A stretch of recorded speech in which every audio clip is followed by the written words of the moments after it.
Come on, brother. Yeah. I had we were talking about the breath, and the breath is, this is Ezekiel 3:1. Moreover, he said unto me, Son of man, eat that thou findest, eat this roll, and go speak unto the house of Israel. So I opened my mouth, and he caused me to eat that roll. And he said unto me, Son of man, cause thy belly to eat, and fill thy bowels with the roll that I give thee. Then I did eat, and it was in my mouth my mouth as honey for sweetness. And he said unto me, Son of man, go. Actually, I want to get the one in Revelation. Yeah, we talk about the bitter. Yeah. Because that's normally that's what happens when Jake get a taste of it. They only can handle the sweet part. Yeah. They love hearing that, hey, yeah, you're the original, you come from a line of kings and rulers and priests, and you're gods on the earth. Thou hast said that you are gods. They love all them scriptures. Revelation 13, 9, 10. Hey, Isaiah 4. We're gonna have 7 women take hold of one man. All the perks, all of the goodies. Now it's interesting. Yeah, kind. Just like a woman that you want her on, you know what I'm saying? You about to try to get this woman on your team, but she's sitting there like, well, shit, what I'm gonna get though? It's sad because that's a realistic analogy. And you go on, you know how these women are. They're not looking to get with you because they want to actually be with you. They finna question, hey, what you got that I'm gonna benefit from? Opportunities and shit. She want all the perks that come with that. What's your bank account looking like? What's your occupation? What kind of car you drive? What's your credit score? When the perks stop, she out. Yep. That ain't how it works. you know? Or if they subside or they dip a little bit. You tell her all the shit that you can provide for her, and now she like, all right, I'll fuck with you. But then the moment when adversity comes, like you might be able to get that, but then you might fall short, or you might, hit rock bottom. Yeah. You might lose what you have for the moment. Like Job's wife, a perfect example. Yeah. Everything was all good when it was all sweet.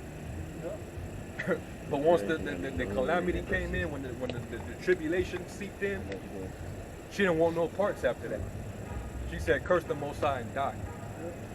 Well, that's the same attitude our people have even when they come into this thing. You love you just love the overall appearance and hearing all of the sweet things. Basically the gospel, the good news. But then you don't like that tribulation is also going to come with it. Persecution is going to come with it. Responsibility is going to come with it. Being tested is going to come with it. Your family, you losing family, losing your woman is going to come with it. Even sometimes, in certain cases, your children too. All that. You could lose all that coming into it, and that's what they don't stick around for. Revelations 10 and 9. And I went unto the angel and said unto him, give me the little book. And he said unto me, take it and eat it up, and it shall make thy belly bitter, but it shall be in thy mouth sweet as honey. And I took the little book out of the angel's hand. And that's what that's talking about in your mouth when you eat something.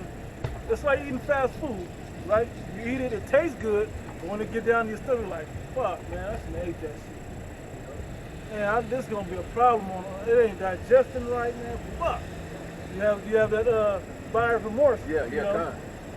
But with this, that bitter is actually gonna help you. But that's the part that people don't want to go through.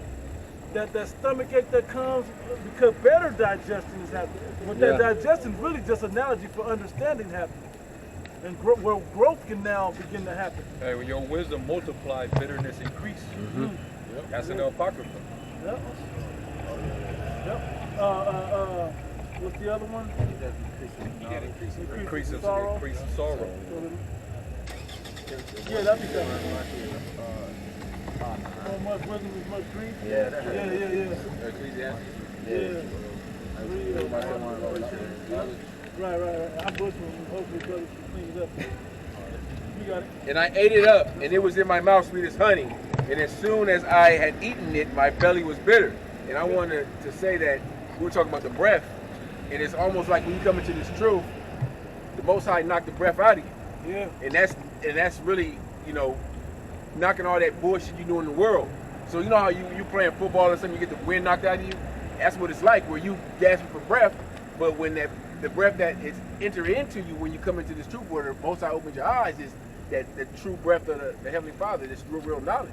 And a lot of people, they don't, that period after you get the wind knocked out of you, and Jake want to hurry up and get back. You got to suffer through that for the Most High to really open your eyes up to the true knowledge. And that's, an analogy I was thinking of as far as the breath goes. Similar analogy dealing with darkness and light.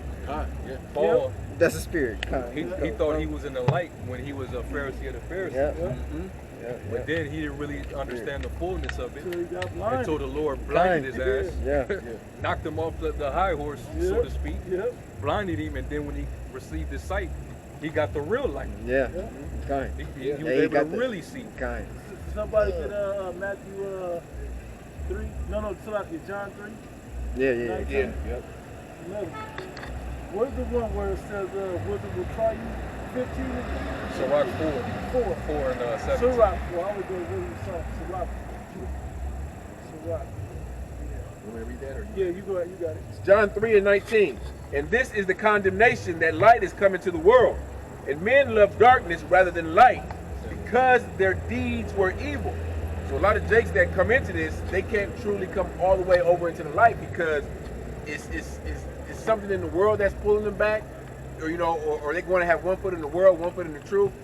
It's something that's tying them to this world that won't allow them to, cross that threshold over into the true light. Because it don't actually make sense. Yeah. It doesn't, because if you in the room sleep, and then you wake up and the bright light come on, it's like somebody shining a big bright light in your face. Spotlight. Yeah, spotlight. Oh shit, I can't. You still got to suffer through that to where you can gain some sense of perception. Yeah, your eyes are adjusted to that light, and then, eventually you'll see. But Jake is on, so hey man, turn that fucking light back on. Go hotter than the covers and shit. Yeah. But you gotta suffer through that. The faster you suffer through it, the faster the adjustment happens. And that's what wisdom does. That's why I'm gonna grab this right now. It's like it's a rude awakening, but you need awakening. A spiritual rude awakening, right? We did the lesson, spiritual resuscitation. Yep. I remember that one. Yeah. Let me get this in Sirach chapter 4. 17. Let me start at 11. Yeah, it says, wisdom exalted her children and lay hold on of them that seek her. He that loveth her, loveth life, and they that seek to her early shall be filled with joy. 2 of them.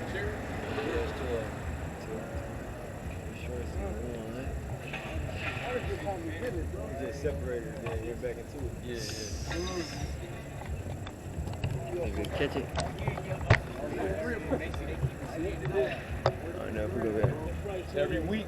This is every week. Yeah. Every week they show up. Yep. I'm gonna keep reading.